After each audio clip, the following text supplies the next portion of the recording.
بعد وقل جاء الحق وزهق الباطل إن الباطل كان زهوقا।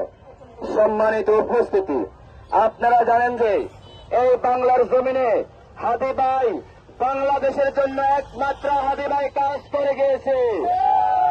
যার মনের মধ্যে কোন লোভ ছিল না, যার মনের মধ্যে কোন অহংকার ছিল না, যার মনের মধ্যে শুধু ছিল আমার বাংলাদেশ, আমার বাংলাদেশ, আমার বাংলাদেশ।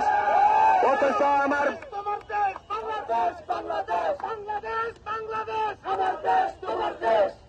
আমি বলতে চাই, হাদি ভাই মৃত্যু হওয়ার পর আজকে দীর্ঘদিন হওয়ার পরেও এখনো পর্যন্ত আসামিদেরকে গ্রেপ্তার দেখানো হচ্ছে।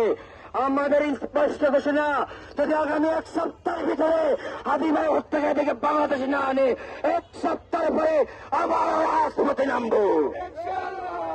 আমরা আলটিমেটাম দিতে চাই সরকার মহোদয়কে, আপনি তাদেরকে গ্রেপ্তার করেছেন, সেই জন্য আমরা সাধুবাদ জানাই।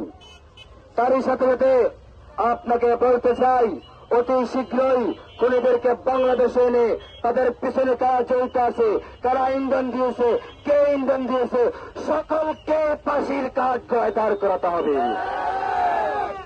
কথা কিন্তু সোজা। আমরা এ পর্যন্ত রাজপথে ছিলাম, রাজপথে আছি, রাজপথে থাকবো ইনশাআল্লাহ।